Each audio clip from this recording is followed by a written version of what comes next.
제 아이가 초등학교 1학년 때 반모임을 참석하고 다양한 학부모님을 겪다 보니 부모님들이 몇 가지 유형으로 나뉘는 것 같더라고요. 그 유형에 따라서 어떻게 대처하면 좀 더 부드럽게 아이 친구 부모님과의 관계를 이어갈 수 있을지, 그리고 내가 그 유형이라면 어떤 점을 조심해야 할지 얘기해 볼게요. 철저하게 저의 주관적인 생각이니 재미로만 봐주세요. 1. 모임 주도 유형, 사교적인 유형. 이 유형은 사람과 어울리는 걸 좋아하고 특히 여러 명이 함께하는 걸 즐기는 부모예요.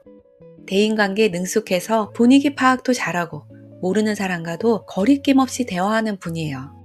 내가 이런 유형이라면 대인관계에 능숙한 만큼 처신도 잘하지만 말을 많이 하다 보면 실수할 수도 있어요.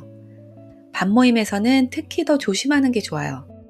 사람들에게 관심이 많다 보니 다른 사람들에 대한 주제로 이야기를 많이 나눌 수도 있는데요. 그러다가 자칫 험담으로 흐르지 않도록 신경 써야 됩니다. 이런 유형의 부모를 만난다면 이 유형의 부모는 사람들과 어울리는 걸 좋아하기 때문에 약속을 많이 그리고 자주 잡아요. 본인이 사람 만나는 걸 좋아하고 거기에 시간을 들이는 게 괜찮다면 문제 없지만 그렇지 않다면 부담스러울 수도 있어요. 처음에는 맞춰주려고 자주 만날 수 있지만 본인이 사람들하고 매일 어울리는 스타일이 아니라면 힘들어질 수 있어요.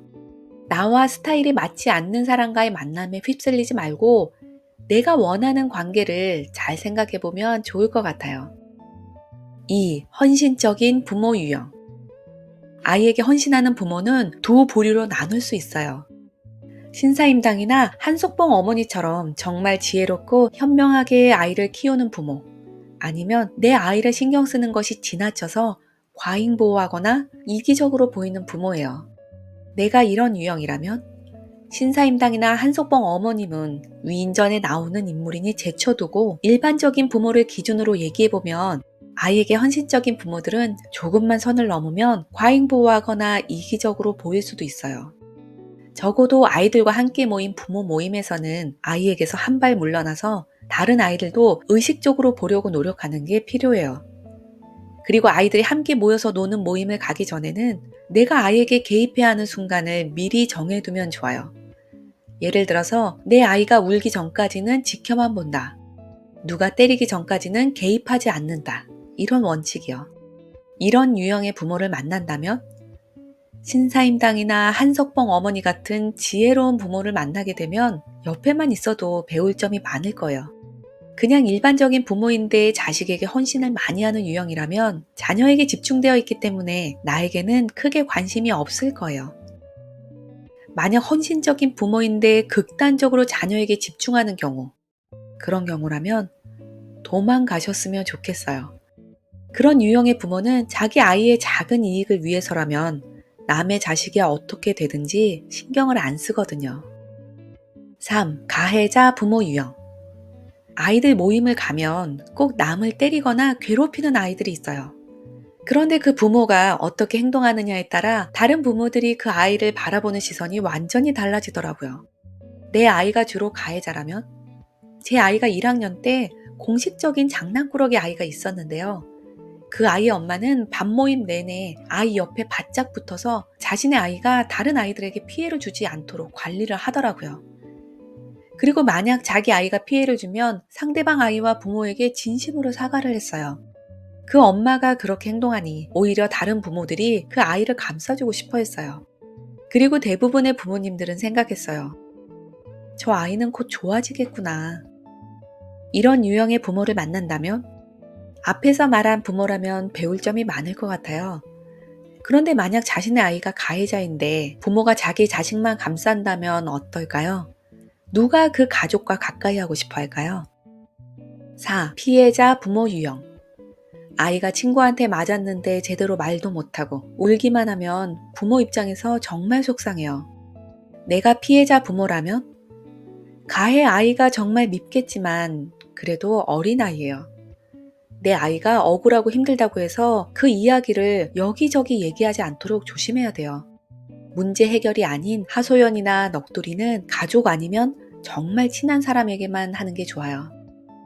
이런 유형의 부모를 만난다면 나에게든 내 아이에게든 피해를 줄 일은 별로 없기 때문에 편하게 지내도 괜찮아요. 다만 과잉 보호하는 성향이 있다면 내 아이의 아주 사소한 실수도 피해로 받아들일 수 있으니 조심하는 게 좋습니다. 5. 인싸 유형. 일정한 거리를 두는 유형. 엄마들 사이에서 관계를 기가 막히게 조절하는 사람이 있어요. 누구에게나 호감을 주면서도 적절한 거리를 유지하고 모든 엄마들과 좋은 관계를 유지하는 유형이에요. 이런 유형의 부모를 만난다면 모든 사람과 좋은 관계를 유지한다는 건 모든 사람과 그만큼 일정하게 거리를 둔다는 말이기도 해요. 이런 유형의 부모는 배울 점이 많아서 가까워지고 싶어도 일정한 거리를 유지하고 싶어 할 가능성이 큽니다. 그 부모가 원하는 거리만큼 유지해주면 편하게 생각할 거예요. 시간이 지나면 자연스럽게 조금 더 가까워질 수도 있습니다. 제가 총 5가지 유형에 대해서 얘기했는데요. 이 중에서 제가 가장 경계하는 유형이 어떤 유형일까요? 제가 올린 영상 중에서 조회수와 댓글이 가장 많았던 영상이 엄마들 커피 모임에서 왕따 대기라는 썸네일의 영상이에요. 이 영상에서 제가 가장 경계하는 유형과 그 이유를 얘기했어요. 관심 있으신 분들은 설명 더보기 링크 참고해주세요. 제 아이 초등학교 졸업식에 갔을 때 1학년 때 같은 반이었던 부모님들이 많이 보이더라고요.